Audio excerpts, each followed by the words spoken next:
Let me briefly introduce how to use the Enviko LiDAR configuration tool, CMT. First, open the CMT LiDAR configuration tool.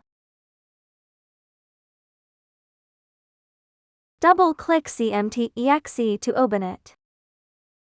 Click Start. Two function boxes in this interface. The first function box is for hardware device management. Normally, you can find LiDAR devices in the LAN. Once the devices in LAN are powered on and the network is working, then you can configure the TCP and UDP settings, or modify IP address and so on. The second box is for service management. Since I'm not connected to any hardware now, I will explain how to perform the adjustment using software simulation. First, find the service port 7299. Then click Connect Service. Let's start from the beginning. We need to perform a system reset. Normally, the new device has not been configured with any settings yet. It will directly pop up to the System Reset interface. Then select a application. Let's take Gantry 3 LiDAR setup. To detect length, width, and height as an example. First, select the length, width, and height detection. Select the 2 Gantry 3 LiDAR configuration. Here are some of system parameters. The 2 Gantry 3 LiDAR requires hard synchronization. Point cloud, you can turn on it during testing, but you should turn it off at the end. Samples can also be turned on. Let's not open it now. Then below is the protocol format. The default is GSM protocol. Above is a data output port. After the system is tested, the LiDAR system acts as a TCP server through this port to provide services to the other platforms. The customer can connect to 7200 port of the application unit or algorithm service. LiDAR application unit or LiDAR algorithm. It can also actively push data to the other platform. These are two ways. If you need to push data actively, turn this on.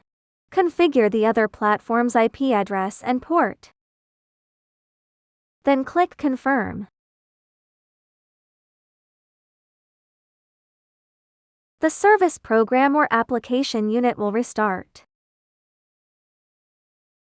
After it starts, we can check the buttons on the right side. First, this is the switch between point cloud and LiDAR. This is point cloud now. This is point cloud on the left and LiDAR on the right. Then we mainly switch to the LiDAR interface. First, perform LiDAR configuration. Select LiDAR configuration on the right. Then configure the width height A. First, configure the width height A. Double-click to enter. Enter the IP address of the wide high A. If there is hardware in the local network, you can also directly search for it. I will apply the default configuration since I'm using software simulation. The data is there.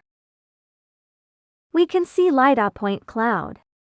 This is the point cloud imaging of the LiDAR of WHA. The purpose of color adjustment. First, we need to align these points scanned on the ground coincide with the x-axis by adjusting the rotation angle and vertical displacement.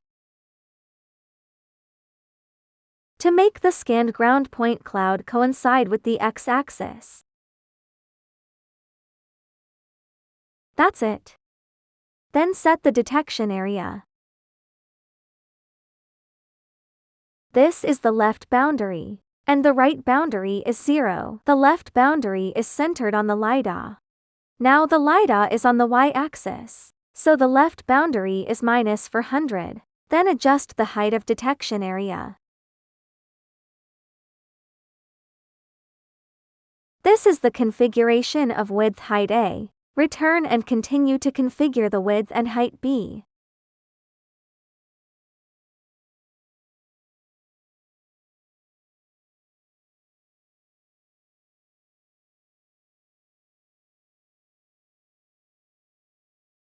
Enter the IP in port and click Connect. This is the point cloud of width height B. Its setting steps are the same. First, level the ground. The points scanned on the ground coincide with the x-axis.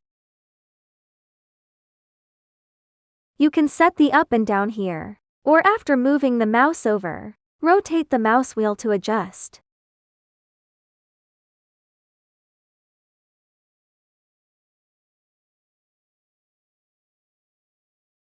This is leveling. At the same time, according to the markers on site. Align the width height B with the width height A. So if we want them to overlap, it needs to move.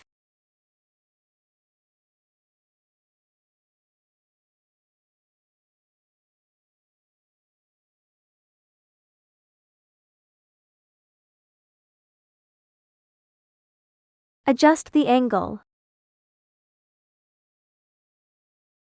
Then adjust the height.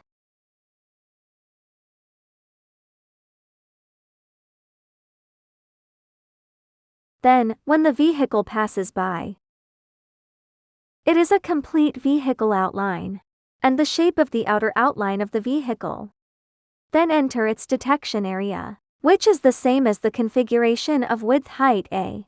From -400 to 0, and the height is 30-400. Then this is the configuration of width height B. We will configure the length LiDAR.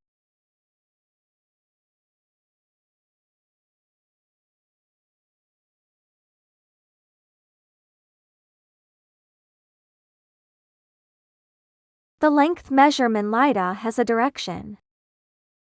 The car is reversing. Then I can confirm from this that this radar needs to be flipped.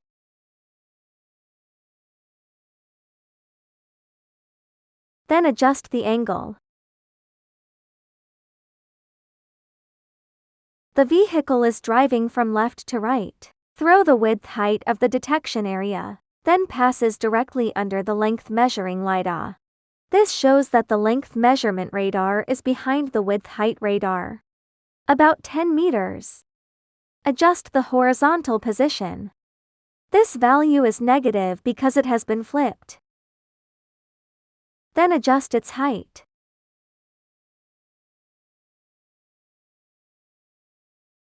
And fine-tune the angle. The height of the detection area, because the width height of scene.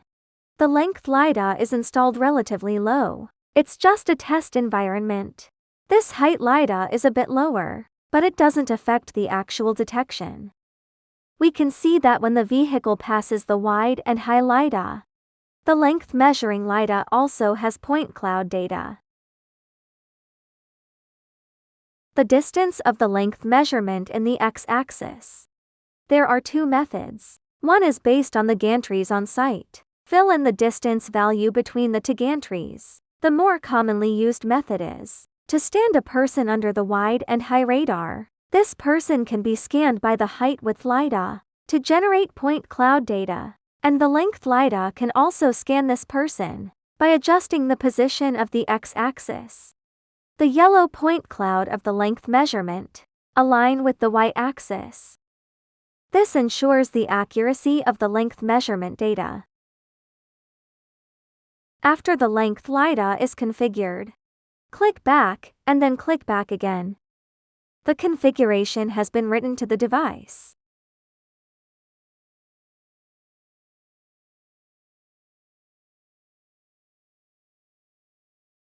Try to switch the view mode.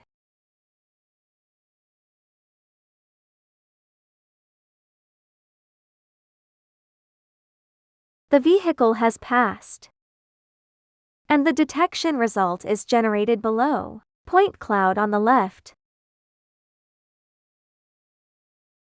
The detection results and point cloud can be queried through the history. The first one is the detection results history record, and you can view the point cloud by double-clicking. The second is system status, where you can see the running status of the radar. The third is sample data. Now it is not recorded. If it is recorded, it can be displayed. These detection results and system status can be exported to Excel files. Click the Export button below. In the upper left corner of the interface, there is a display area to show the LiDAR time synchronization status. The 2L regantry and 3 LiDAR solution. It requires 3 LiDAR to be synchronized. The standard for synchronization is to check the sync signal status when they returns to 0 after 19 seconds. It means 3 LiDARs have achieved a time synchronization management. You can see that they all return to 0 after 19 seconds. On the right side, there are 2 function buttons. One is lane configuration, which is used for one application control unit. When there are multiple lanes, you can assign lane numbers according to different channels to distinguish them. First, if our application unit or Windows application services needs control more than 2 lanes, in this system settings, select the channel, such as configuring 2 channels. Save.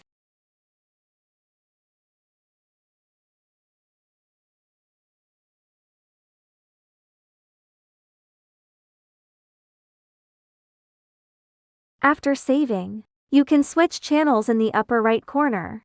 We just configured one channel, so it defaults to channel 1. This is the configuration of lane number in channel 1, which can be edited.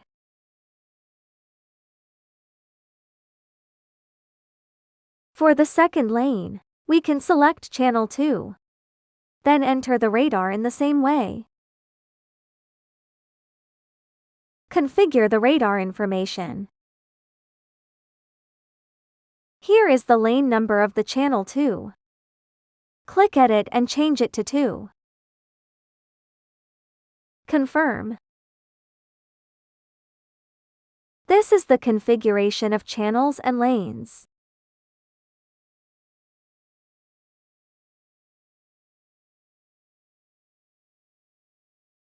The third function button is for algorithm configuration. There are some algorithms here. Generally, they do not need to be adjusted during the detection process. If we find that the detection results are generally wider, longer, or shorter, you can adjust the value. For example, all the detection results are 10 centimeters shorter than the actual length.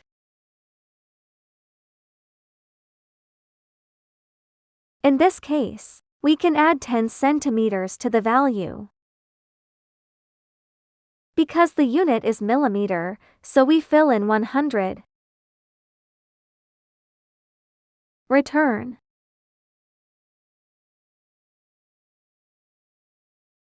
That's the introduction to the LiDAR CMT software demonstration. Thank you.